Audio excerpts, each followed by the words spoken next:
Hi friends, ആസിഫാണ്. പുതിയൊരു വീഡിയോയിലേക്ക് എല്ലാവർക്കും സ്വാഗതം. നമ്മൾ ഇന്നത്തെ വീഡിയോയിലൂടെ പരിചയപ്പെടുത്താൻ പോകുന്നത് നമുക്ക് ഐഫോണിൽ iOSൽ നമുക്ക് ഫോട്ടോകൾ അല്ലെങ്കിൽ ഡോക്യുമെന്റ് ഒക്കെ ലോക്ക് ഇട്ടിട്ട് പാസ്വേഡ് സെറ്റ് ചെയ്തുകൊണ്ട് നമുക്ക് എങ്ങനെ ഷെയർ ചെയ്യാൻ പറ്റും. നമുക്ക് വാട്സപ്പിലോട്ടും മറ്റ് സോഷ്യൽ മീഡിയ ആപ്ലിക്കേഷൻസിലോട്ടൊക്കെ നമുക്ക് പാസ്വേഡ് ഇട്ടുകൊണ്ട് നമ്മുടെ ഫോട്ടോകൾ അല്ലെങ്കിൽ ഏതെങ്കിലും ഫയലുകളൊക്കെ നമുക്ക് സെൻഡ് ചെയ്യാൻ പറ്റും. അപ്പോൾ അത്യാവശ്യമായിട്ടുള്ള ഫയലുകളൊക്കെ നമുക്ക് ഇതേപോലെ പാസ്വേഡ് ഇട്ടുകൊണ്ട് സെൻഡ് ചെയ്യാം. അതല്ലെങ്കിൽ നമ്മളിപ്പോൾ അയക്കുന്ന ആൾ ഒന്നിൽ കൂടുതൽ ആൾക്കാർ ആ ഒരു സ്മാർട്ട് ഫോൺ ഉപയോഗിക്കുന്നുണ്ടെങ്കിൽ നമുക്ക് ഒരാൾക്ക് മാത്രം പാസ്വേഡ് പറഞ്ഞു കൊടുത്തുകൊണ്ട് ഈ ഒരു ഇതുപോലുള്ള എന്തെങ്കിലും ഫയലുകൾ നമുക്ക് സെൻഡ് ചെയ്യാൻ പറ്റും. അപ്പോൾ അടിപൊളി ഒരു ട്രിക്കാണ്. വീഡിയോ മുഴുവനും കാണാം, ലൈക്ക് ചെയ്യുക, കൂട്ടുകാർക്കും ഷെയർ ചെയ്യുക. പിന്നെ നമ്മുടെ ചാനൽ സബ്സ്ക്രൈബ് ചെയ്യാത്തവരുണ്ടെങ്കിൽ ഇപ്പോൾ തന്നെ സബ്സ്ക്രൈബ് ചെയ്യുക, ബെൽ ഐക്കൺ കൂടി ക്ലിക്ക് ചെയ്തേക്കാം. അപ്പോൾ നമുക്ക് വീഡിയോ തുടങ്ങാം.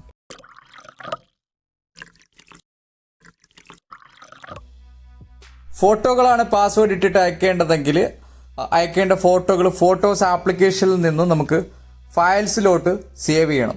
അപ്പോൾ ഫോട്ടോസ് ആപ്ലിക്കേഷൻ ഓപ്പൺ ചെയ്തിട്ട് ആദ്യം സെലക്ട് ബട്ടണിൽ ക്ലിക്ക് ചെയ്യുക. എന്നിട്ട് നമുക്ക് ഇവിടെ നിന്നും ഫോട്ടോസ് സെലക്ട് ചെയ്യുക, അയക്കേണ്ട ഫോട്ടോകൾ സെലക്ട് ചെയ്യുക. ഡോക്യുമെൻ്റ് ആണെങ്കിൽ ഡയറക്റ്റ് നമുക്ക് പാസ്വേഡ് ഇട്ടിട്ട് അയക്കാൻ പറ്റും. ഓക്കെ, സെലക്ട് ചെയ്തിട്ട് താഴെ ഷെയർ ബട്ടണിലോട്ട് ക്ലിക്ക് ചെയ്യുക. ഷെയർ ബട്ടണിലോട്ട് ക്ലിക്ക് ചെയ്തിട്ട് താഴോട്ട് പോകുന്ന സമയത്ത് നമുക്ക് സേവ് ടു ഫയൽസ് എന്ന ഓപ്ഷൻ കാണാൻ അതിൽ ക്ലിക്ക് ചെയ്യുക. അതിൽ ക്ലിക്ക് ചെയ്തിട്ട് നമുക്ക് പുതുതായിട്ട് ഒരു ഫോൾഡർ ക്രിയേറ്റ് ചെയ്യണമെങ്കിൽ ഒരു ഫോൾഡർ നമുക്ക് ഇവിടെ ക്രിയേറ്റ് ചെയ്തിട്ട് അതിലോട്ട് സേവ് ചെയ്യാം. അല്ലെങ്കിൽ നമുക്ക് ഇതേപോലെ സേവ് ചെയ്ത് കൊടുത്താലും മതി. അപ്പോൾ ഞാനൊരു ഫോൾഡർ ക്രിയേറ്റ് ചെയ്തിട്ടുണ്ട് ഓൾറെഡി, എന്നിട്ട് അതിലോട്ട് സേവ് ചെയ്തു. ഇനി നമുക്ക് ഫയൽസ് ആപ്ലിക്കേഷനിലോട്ട് പോവാം. ഫയൽസ് ആപ്ലിക്കേഷനകത്ത് ആ ഫോൾഡർ ഓപ്പൺ ചെയ്യാം. ഓപ്പൺ ചെയ്തപ്പോൾ ഞാൻ സേവ് ചെയ്തിട്ടുള്ള 3 ഫോട്ടോകൾ ഇവിടെ കാണാൻ പറ്റും. അപ്പോൾ സെലക്ട് എന്ന ഓപ്ഷനിലോട്ട് പോവാം. എന്നിട്ട് ഈ 3 ഫോട്ടോയെ നമുക്ക് സെലക്ട് ചെയ്യാം. സെലക്ട് ചെയ്തിട്ട് താഴെ 3 ഡോട്ട് ഓപ്ഷനിലോട്ട് ക്ലിക്ക് ചെയ്യുക.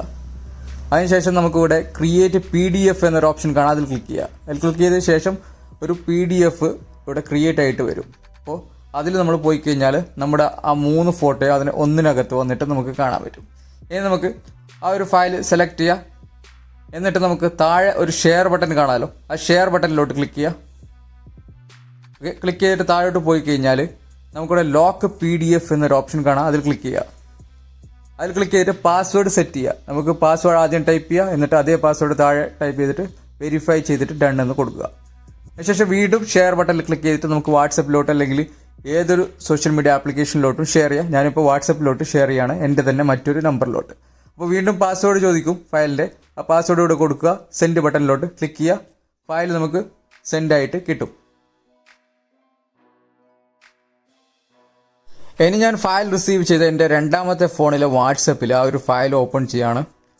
ഓപ്പൺ ചെയ്യുന്ന സമയത്ത് ഇതേപോലെ പാസ്വേഡ് ചോദിക്കും. അപ്പോൾ ഞാൻ സെൻഡ് ചെയ്തിട്ടില്ലേ, അതിൽ സെറ്റ് ചെയ്തിട്ടുള്ള പാസ്വേഡ് ഇവിടെ ടൈപ്പ് ചെയ്ത് കൊടുത്തിട്ട് കൺഫേം എന്ന ബട്ടണിൽ ക്ലിക്ക് ചെയ്ത് കഴിഞ്ഞാൽ ആ ഒരു PDF ഫയൽ ഇതുപോലെ ഓപ്പൺ ആയിട്ട് വരും. iOSൽ ഇൻബിൽഡ് ആയിട്ടുള്ള ഒരു ഫീച്ചറാണിത്. നമുക്ക് ഇതേപോലെ ഏതൊരു ഫയലും iOSൽ പാസ്വേഡ് ഇട്ടുകൊണ്ട് സെൻഡ് ചെയ്യാം. അപ്പോൾ എങ്ങനെയുണ്ട് സംഭവം? പൊളിയല്ലേ? അപ്പോൾ ആൻഡ്രോയിഡിൽ ഇതേപോലെ നമുക്ക് ഫോട്ടോകളൊക്കെ പാസ്വേഡ് വെച്ചിട്ട് സെൻഡ് ചെയ്യാനായിട്ട് ഒരു ആപ്ലിക്കേഷൻ ഞാൻ ഒരുപാട് മുമ്പ് തന്നെ പരിചയപ്പെടുത്തിയിട്ടുണ്ട്. അപ്പോൾ ഐഫോണിൽ ഇത് ഇൻബിൽഡ് ആയിട്ട് തന്നെ ഇങ്ങനെയുള്ള ഒരു ഫീച്ചർ വന്നിരിക്കുകയാണ്.